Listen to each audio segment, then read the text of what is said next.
America ने राष्ट्रपति के आदेश के बाद भारत के 33 गुजरातियों को उनके वतन वापस भेज दिया है, जिनमें से एक वडोदरा की युवती भी शामिल हैं। ये कदम अमेरिका की ओर से भारतीय नागरिकों की वापसी के संदर्भ में उठाया गया है, जिसमें गुजरात के विभिन्न जिलों के लोग शामिल हैं, जिसमें मेहसाणा, पाटन, अहमदाबाद, आनंद, गांधीनगर, भरूच जैसे कई शहर के लोग अपने वतन वापस लौटे हैं।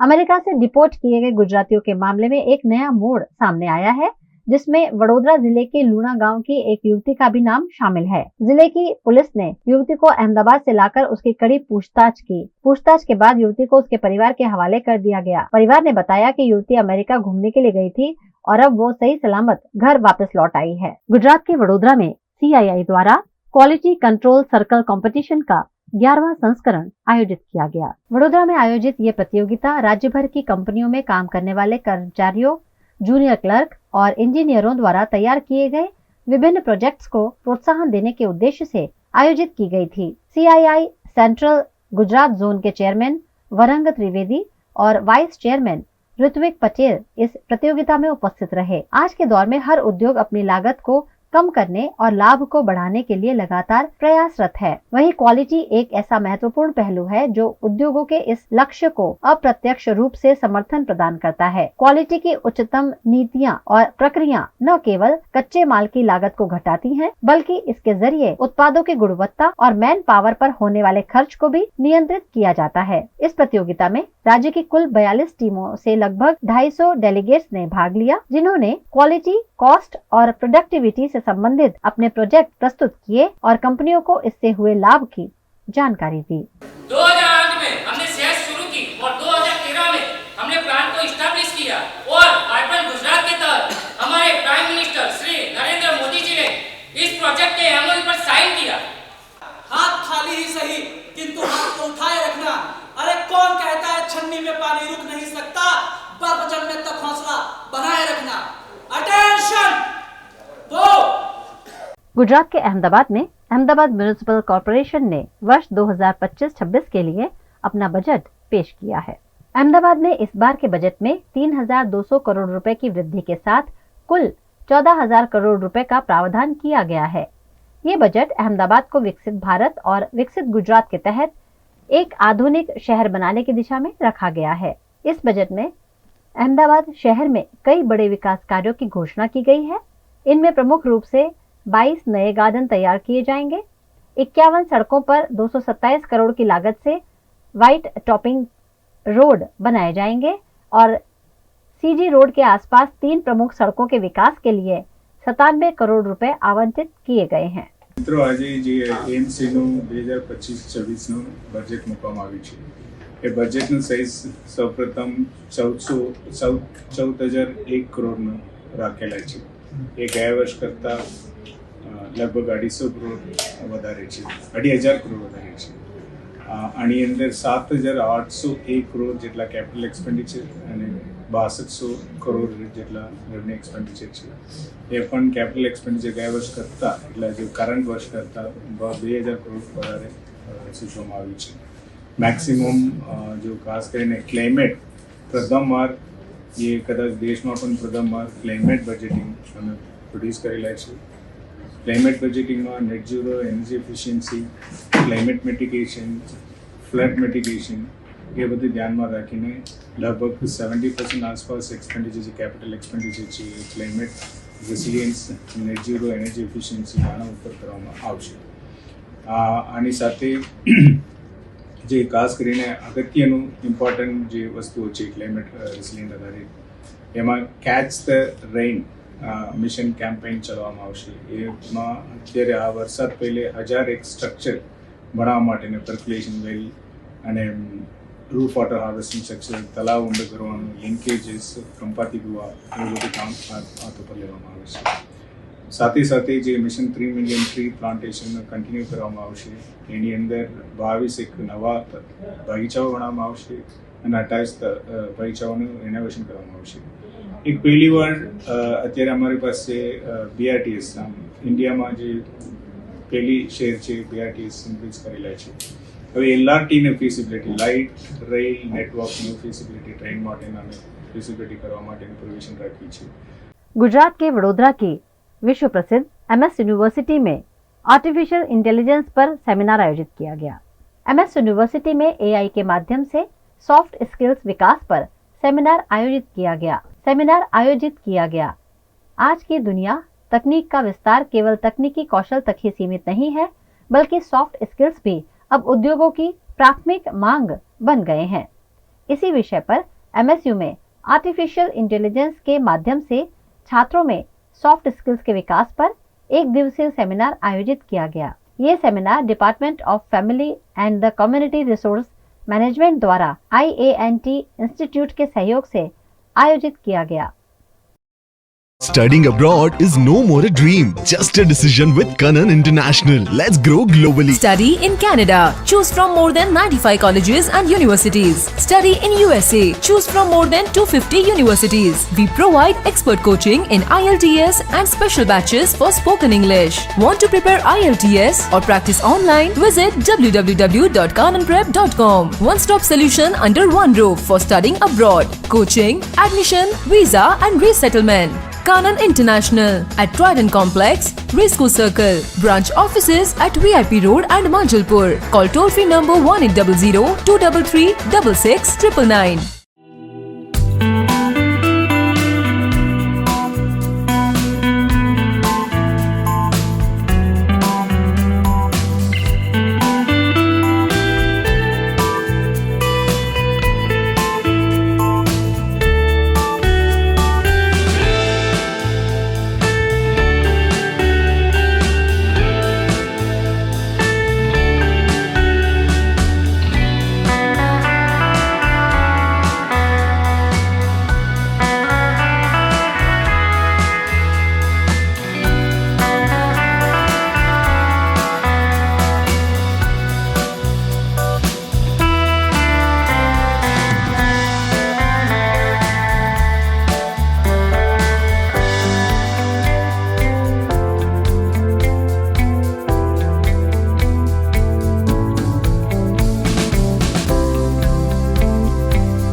हमें लड़की पसंद है.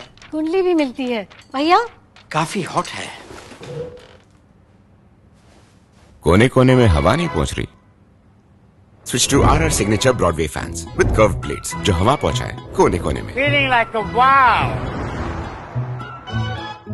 RR सिग्नेचर फैंस, आपके काम की बात. Welcome to Courtyard Palladium. 3 BHK large size apartments જ્યાં તમને મળશે એક grand living room with an amazing view, સાથે એક comfortable dining area, a perfect kitchen for your perfect family. Now 3 bedrooms નો પહેલો bedroom with an amazing balcony view. સાથે the second bedroom which is very comfortable, very cozy and has ample of sunlight. And now for the third and the master bedroom of this house. This is so amazing, so grand and so beautiful. Best વાત આ apartments ની એ છે કે અહીંયા તમને મળે છે walk through balcony. So now I'll see you in the living room. Let's go. This is amazing, right? Courtyard Palladium, 3 BHK large apartments near Earth Infinity in Bhaili. Don't forget to visit.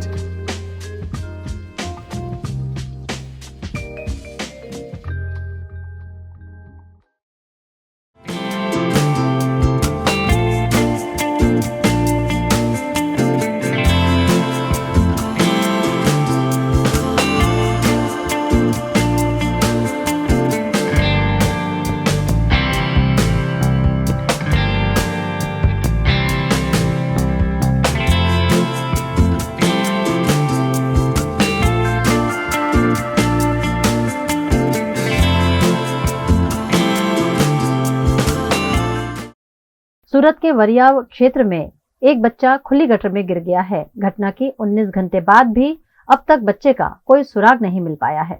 सूरत में बच्चे की तलाश जारी है, लेकिन अभी तक उसकी कोई जानकारी नहीं मिल पाई है। इस पर अब स्थानीय लोग सड़क पर उतर आए हैं और पालिका के खिलाफ प्रदर्शन कर रहे हैं। वे रोड चक्का जाम कर रहे हैं और प्रशासन से कार्यवाही की मांग कर रहे हैं। पुलिस प्रशासन ने इस मामले में समाज के लोगों को समझाने की कोशिश की है। पुलिस का कहना है कि इस समय सड़क जाम करने का कोई औचित्य नहीं है। पुलिस ने आश्वासन दिया है कि अगर बच्चा मिल जाता है तो संबंधित अधिकारियों और कर्मचारियों के खिलाफ कड़ी कानूनी कार्यवाही की जाएगी।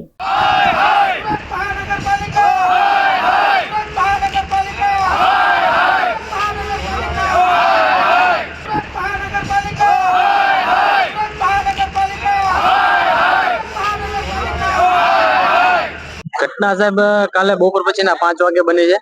2 વર્ષનો દીકરો છે કેદાર નામનો, જે ખુલ્લી ગટરની અંદર પડી ગયો છે। અત્યારે 19 કલાક થઈ છે। 19 કલાકની અંદર અહીંનું તંત્ર કે એસએમસી વાળા પાસે કોઈ એવી સુવિધા નથી। હજી કેદાર નામનો છોકરાને કોઈ શોધખોળ થઈ નથી। અહીંના એસએમસી ઝોન અધિકારીઓ કોઈને ખબર નથી કે ગેનેજ લાઈન ક્યાંથી ક્યાં જાય છે। આંધળું ક્યાં જ્યાં આવે ત્યાં જેસીબી મારી અને ખોદી રહ્યા છે। મીડિયાના માધ્યમથી જે કાંઈ હોય તે અહીંનો ઝોન અધિકારી હોય, એસએમસી કમિશનર હોય, એની ઉપર અમે કાયદેસર કાર્યવાહી કરીશું અને કડક પગલા લેવામાં આવશે। બેદરકારીની અંદર મેઇન રોડ ઉપર જે મેઇન ગટરો છે એમના ઢાંકણા અહીંના સ્થાનિક લોકોનું એવું કેવું છે છેલ્લા 2 મહિનાથી ઢાંકણા ખુલ્લા છે। જે મેઇન રોડ ઉપર બુધવારી ભરાય છે। કેદાર નામનો છોકરો 2 વર્ષનો એના મમ્મી જોડે ચાલ્યો જતો તો ચાલતા ચાલતા ગટરના ઢાંકણું ખુલ્લું હતું એમાં પડી ગયો, જેમાં પાણીનું વહેણ બહુ જોરદાર હતું, તેથી પાણીમાં તણાઈને જતો રહ્યો છે।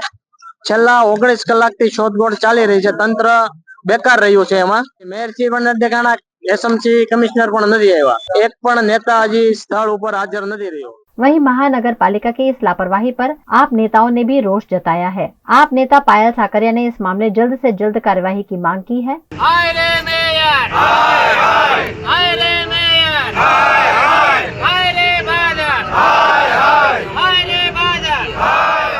यहाँ पे 2 साल का बच्चा स्ट्रॉन्ग लाइन में कल 5 बजे से चला गया है, गरकाव हो गया है, लेकिन अब तक वो बच्चा कहाँ पर है, किस हाल में है, कोई मतलब पता ही नहीं चला है। फायर की जो टीम है वो तो अपने हिसाब से मेहनत कर रही है, लेकिन यहाँ के जो जोन विस्तार के जो अधिकारीगण होने चाहिए वो नहीं है। यहाँ का जो ड्रेनेज और श्रम का जो मैप चाहिए वो भी इसके पास नहीं है। तो फिर राम भरोसे सब चेक कर रहे, मतलब जो भी सर्च करना है वो सर्च कर रहे, लेकिन अभी तक बच्चा नहीं मिला है। और आज उनका परिवार, सारे समाज के लोग अभी यहाँ पे बैठे हैं कि भाई हमें किसी भी हाल में कुछ भी करो लेकिन हमें अपना बच्चा दे दो। महेश्री अभी मेयर कप के लिए गांधीनगर गए, वहाँ पे क्रिकेट टूर्नामेंट में अभी व्यस्त है। सारे शासक, यहाँ के कॉर्पोरेटर, यहाँ के धारा सभ्य, यहाँ के सांसद सभ्य सारे के सारे अपने काम में व्यस्त है। उनको कोई लेना देना नहीं है किसी का बच्चा गया है, आया है, क्या हुआ है, कुछ नहीं है।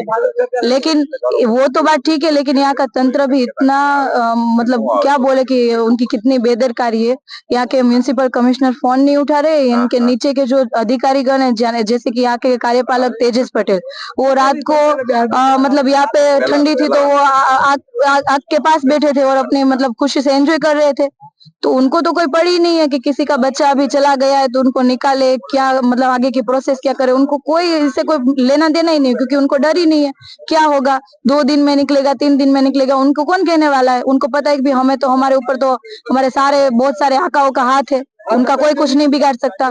इसीलिए काम ऐसे ही राम भरोसे अभी चल रहा है। अब तक 19 घंटे से अधिक समय बीत जाने के बावजूद बच्चे का कोई सुराग नहीं मिला है। स्थिति की गंभीरता को देखते हुए वडोदरा से एनडीआरएफ की टीम घटनास्थल पर पहुंच चुकी है। अब सूरत महानगर पालिका, फायर विभाग और एनडीआरएफ की संयुक्त टीम ने मिलकर बच्चे की तलाश शुरू कर दी है। टीम गटर की गहराई में जाकर खोजबीन कर रही है, लेकिन अब तक कोई सफलता नहीं मिल पाई है। स्थानीय लोग भी लगातार इस मामले को लेकर चिंतित हैं और प्रशासन से जल्दी कार्यवाही की मांग कर रहे हैं।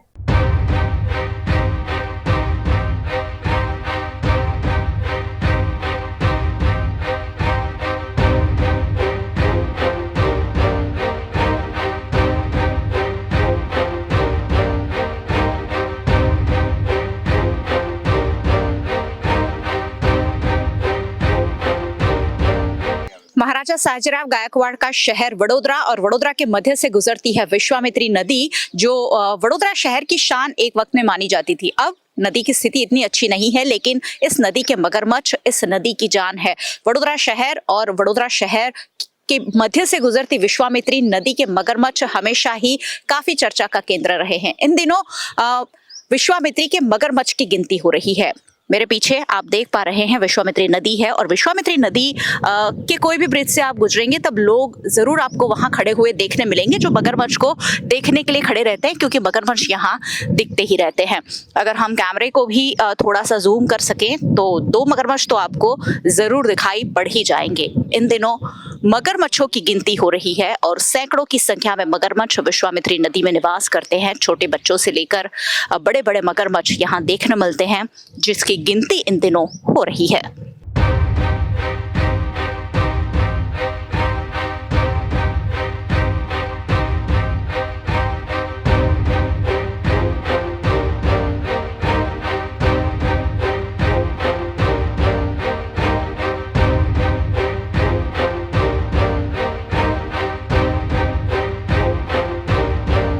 एक और विश्वामित्री के शुद्धिकरण की बात चल रही है और दूसरी ओर ये मगरमच्छ की गिनती का चुनौतीपूर्ण काम शुरू किया गया है। मगरमच्छों की गिनती हमेशा बहुत चुनौतीपूर्ण रहती है, क्योंकि करीबन 27 किलोमीटर का विश्वामित्री का पट है और वहाँ अलग अलग जगहों पर अलग अलग संख्या में मगरमच्छ के साथ साथ कछुए, मछलियां, ये सारे जो जलचर जीव है वो यहाँ रहते हैं। और ऐसे में वन विभाग, गिर फाउंडेशन और प्राणी संस्था से जुड़े जो लोग हैं वो गिनती कर रहे हैं।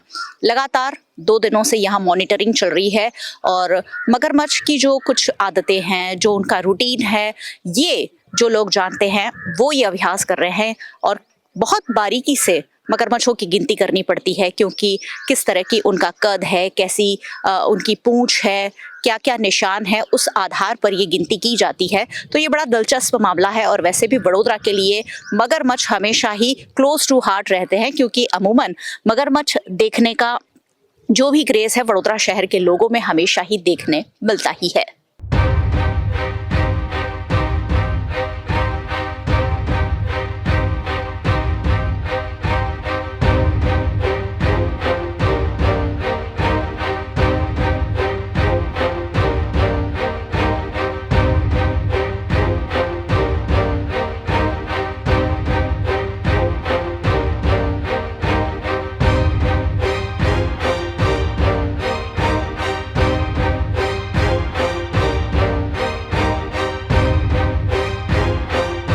मगरमच्छ की गिनती का काम बेहद चुनौतीपूर्ण रहता है, क्योंकि मगरमच्छ कभी भी हमला भी कर सकते हैं। वैसे विश्वामित्री के जो मगरमच्छ है वो बहुत ह्यूमन फ्रेंडली माने जाते हैं। गिर फाउंडेशन के सहयोग से ये पूरी प्रक्रिया को किया जा रहा है और गिर फाउंडेशन की ओर से अधिकारी रितेश गहलोत जी हमारे साथ है। सर, किस तरह से ये गिनती हो रही है और कितना चुनौतीपूर्ण ये कार्य होता है?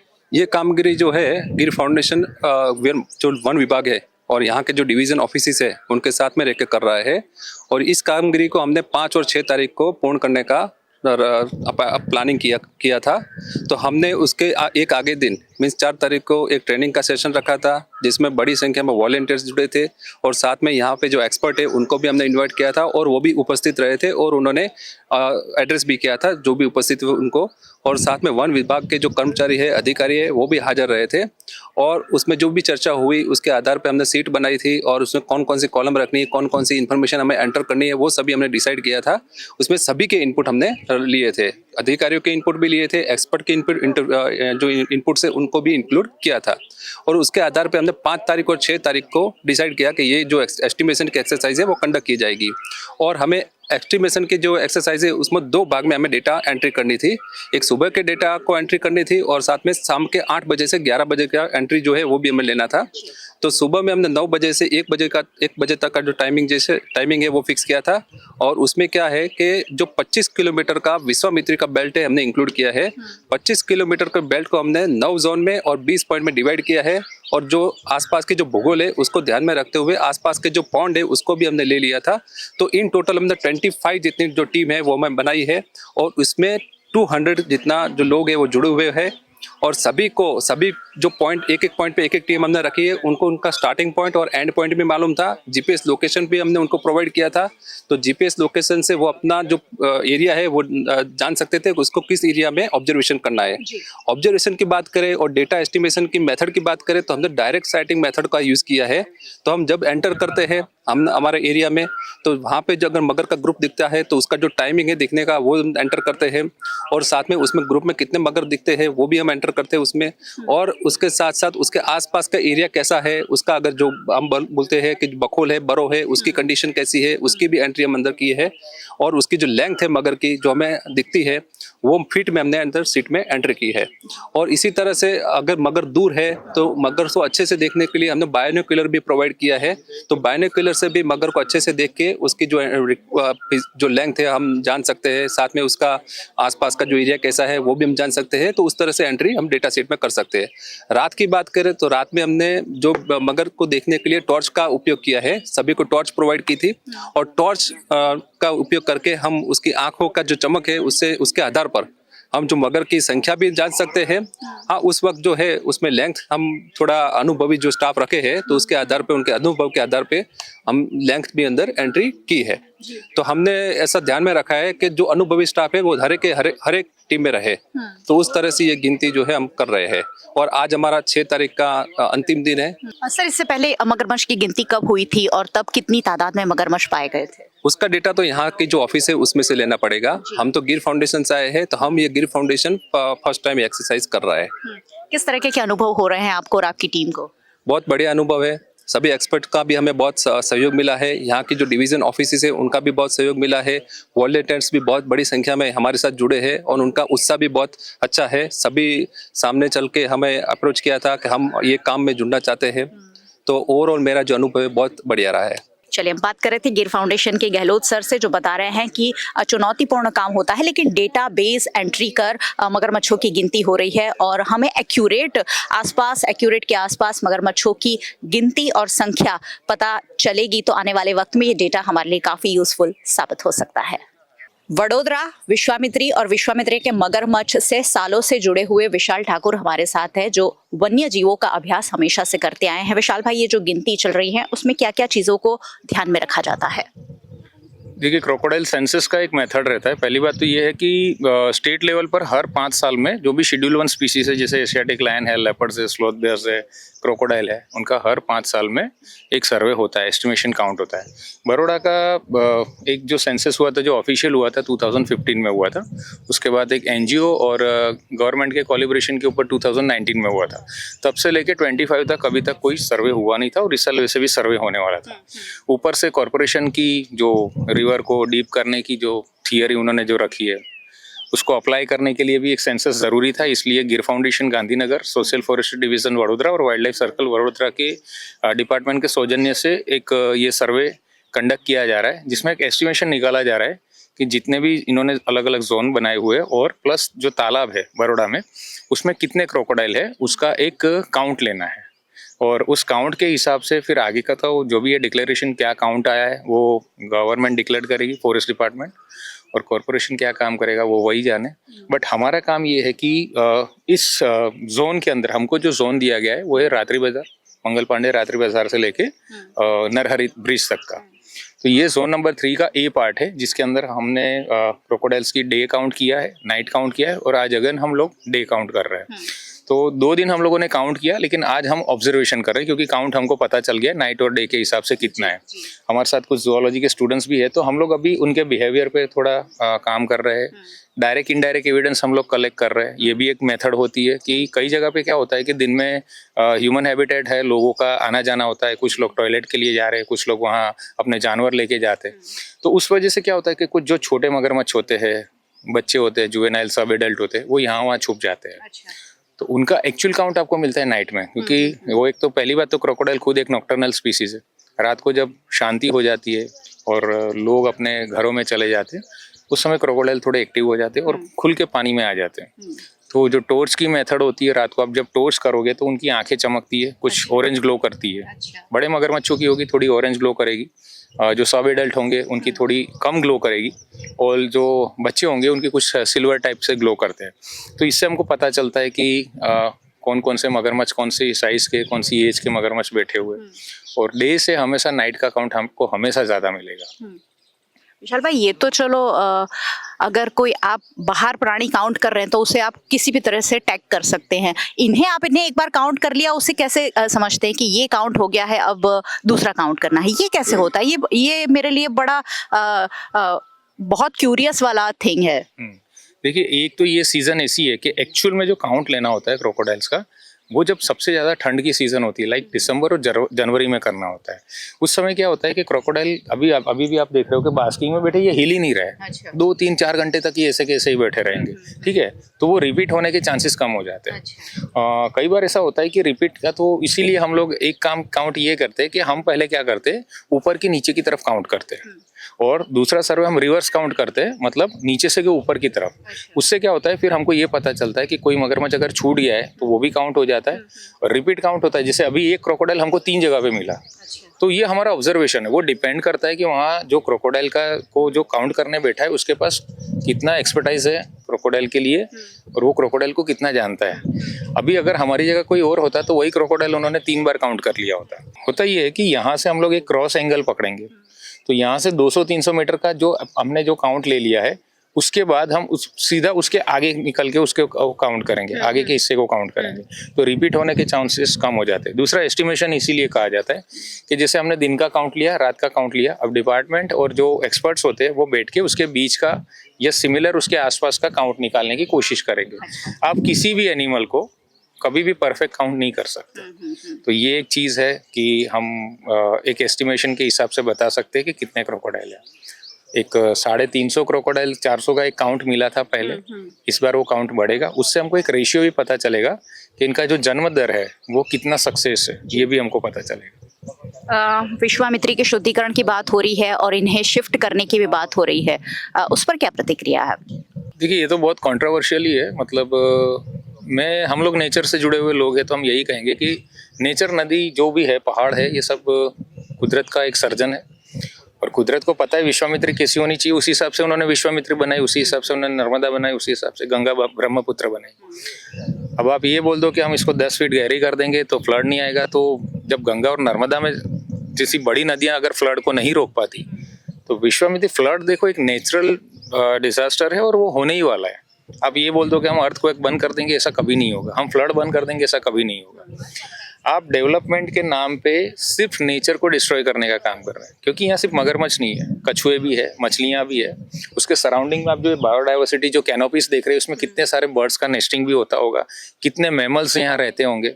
सिर्फ नदी को गहरी करना, करोड़ों का बजट लाना, खर्चा करना, ठीक है, मैं उसमें ज़्यादा तो कुछ नहीं बोलूँगा, पर मैं इतना ही बोलूँगा कि अगर आप नेचर को किसी भी तरीके से डिस्टर्ब कर रहे हो, दैट मीन्स कि आप नेचर को गुस्सा दिला रहे हो।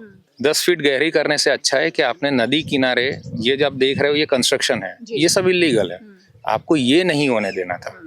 नदी तो अपना काम बरसों से कर रही है, पहले भी लोग यहाँ रहते थे, गायकवाड़ शासन में भी लोग रहते थे, लेकिन कभी भी उन्होंने इस तरीके का फ्लड नहीं देखा था, क्योंकि तब नदी की रिपेयरेंस जो थे वो खुली थी, नदी के आसपास कोई कंस्ट्रक्शन नहीं था, ठीक है। लेकिन आप अभी कभी कहीं भी चले जाओ तो आपको नदी के दोनों हिस्सों पे आपको इतना कंस्ट्रक्शन देखने को मिलेगा, मतलब शहर का पानी नदी तक पहुंच ही नहीं पाता।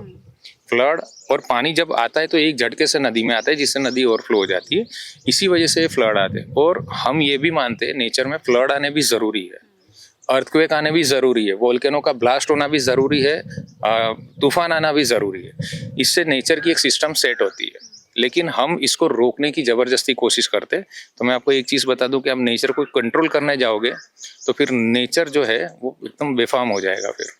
तो विश्वामित्री के शुद्धिकरण की बात तो चल रही है, लेकिन गहरी करने के बजाय उसे चौड़ी करने की ज़रूरत ज़्यादा है, क्योंकि बहुत सारे अतिक्रमण विश्वामित्री नदी पर हुए हैं और सालों साल से ये अतिक्रमण विश्वामित्री नदी के तट पर है, और इसीलिए नदी का जो भी नेचुरल हिस्सा था वो हमने छीन लिया है। ऐसे में बार बार बाढ़ तो आती है, लेकिन ये जो मगरमच्छों के शिफ्टिंग की बात है वो चुनौतीपूर्ण ज़रूर रहेगी।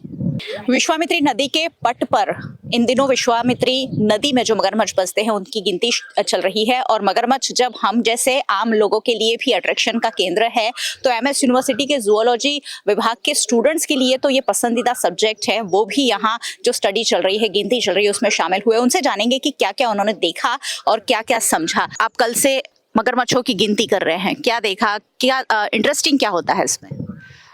हमने ये नोटिस किया कि मगरमच्छों की संख्या में दिन में और रात में बहुत ज़्यादा डिफरेंस देखा हमने, और कैसे ह्यूमन कॉन्फ्लिक्ट और टेम्परेचर और दूसरे कई केमिकल्स हैं विश्वामित्री में बहुत प्रदूषण हो गया है, तो वहाँ मगरमच्छ कैसे जी रहे हैं हमने वो सब नोटिस किया और उनकी गिनती भी शुरू की। और हमने ये नोटिस किया कि उनकी गिनती में थोड़ा सा डिफरेंस देखने को मिला दिन में और रात में।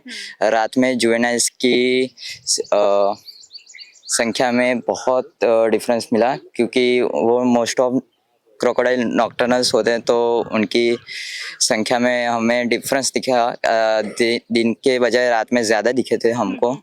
और जुवेनाइल्स की संख्या में इसलिए प्रॉब्लम्स होती हैं क्योंकि बड़े मगरमच्छ खा जाते हैं, पक्षी हैं जो रैप्टर्स हैं वो सब, तो वो सब की वजह से वो दिन के बजाय रात को प्रेफर करते हैं मोस्ट ऑफ। तो क्या आप ऐड ऑन करना चाहेंगे, ये कितना चैलेंजिंग होता है और कितना इंटरेस्टिंग होता है? इंटरेस्टिंग तो वैसे क्रोकोडाइल एज इन बहुत काफ़ी इंटरेस्टिंग है। लाइक वो लोग एंशिएंट एनिमल्स है, कब से हमर से भी पहले से ही यहाँ, और दे आर मैजेस्टिक। लाइक उनको क्रिएचर्स इन जनरली बड़े लाइक फैसिनेटिंग है। तो उनके साथ रिस्क तो ये है कि हमें पहले उनको ढूंढने के लिए काफ़ी मेहनत करनी पड़ती है, धूप में रहना पड़ता है। फिर वो उनके बास्किंग एरियाज ऐसे हैं कि हम कभी देख भी नहीं पाते। हमारे पास अभी 4 क्रोकोडाइल्स थे वहाँ, तो वहाँ एक ऐसे कैमोफ्लेज्ड है कि क्या कहते हैं, हमें देखना हार्ड है। और आधे ये क्या कहते हैं पानी में है। सो एक तो वो टास्क है कि हम इनको कैसे ढूंढें, फिर उनके बास्किंग पैटर्न, उनका फीडिंग पैटर्न, फिर कहाँ वो लोग क्या कहते हैं कौन से स्पॉट है जो वो प्रीफर कर रहा है जी। सो ये सब अलग अलग चैलेंजेस है हम जो फेस कर रहे हैं अभी थोड़े थोड़े। और हेल्पफुल हमारे वॉलंटियर्स और सर्स है जो हमें इन्फॉर्म करें कि यहाँ होते हैं, उनका बिहेवियर क्या है। कितना हेल्पफुल होगा ये जो स्टडी आप कर रहे हैं? क्या रूटीन देखा आपने मगरमच्छ का? मगरमच्छ का रूटीन तो हम यही देख रहे हैं, हम दिन में 2 ऑब्जर्वेशन ले रहे हैं, एक सुबह के समय, एक रात के समय, और अगले दिन फिर से सुबह के समय, ताकि हमें कभी भी गलती ना हो काउंटिंग में, पता चले कि अप्रॉक्सीमेटली कितने हैं, क्योंकि कभी कभार ज़्यादा भी होते हैं, कभी कभार कम भी होते हैं, ऐसे करके। और दिन के टाइम में तो मोस्टली मगरमच्छ बाहर आते हैं अपना टेम्परेचर मेंटेन करने के लिए। तो ये काफ़ी इंटरेस्टिंग चीज़ है, क्योंकि हम वार्म ब्लडेड है, तो हम अपना टेम्परेचर खुद मेंटेन कर सकते हैं, जबकि वो नहीं कर सकते हैं। इसलिए तो वो दिन के समय आते हैं, वो काफ़ी टाइम तक बाहर बैठते हैं, वो रेस्टिंग पोजिशन में भी होते हैं, तब वो जल्दी अटैक नहीं करेंगे। पर कभी कभार वो एक्टिव पोजिशन में होते हैं कि उनके पैरों से पता चल जाता है कि वो एक्टिव पोजिशन में और ये शायद अटैक कर सकता है, और हम इनके पास जाएंगे तो ये हमारे लिए हानिकारक है। ऐसी चीज़ें हैं। और रात के टाइम में काफ़ी ज़्यादा एक्टिव होते हैं, क्योंकि पानी का टेम्परेचर कम हो जाता है, तो इस चक्कर में ये लोग सरफेस पे भी होंगे, और तब इनको भी पता है कि आसपास की मूवमेंट कम है, तो अपने बच्चों को भी लेके इधर उधर जा सकता है। तो ये काफ़ी सारी चीज़ें इंटरेस्टिंग है हमारे लिए भी, तो हमको जानने को मिला इस बार। और वैसे भी वडोदरा बहुत ज़्यादा फेमस है क्रोकोडाइल्स के लिए, तो इसलिए। तो जो स्टूडेंट्स हैं वो भी यहाँ पर अपनी अपनी स्टडी कर रहे हैं, गिनती चल रही है एक और एग्जिट आंकड़ा पता चल जाएगा। 2 दिन का ये सर्वे था, आज खत्म हो रहा है। और विश्वामित्री नदी में कितने मगरमच्छ है ये आंकड़ा आपके सामने आएगा। कैसे गिनती होती है ये हमने बताया, और कैसे मगरमच्छ अंदरूनी हिस्से में भ्रमण करते हैं, किनारों पर रहते हैं, ये सारी चीज़ें यहाँ स्टडी की जा रही है। उनकी पैटर्न, उनका रूटीन, ये सब स्टडी किया जा रहा है और गिनती की जा रही है। सहयोगी भरत राजपूत के साथ मयूरी काव्य, NM TV के लिए।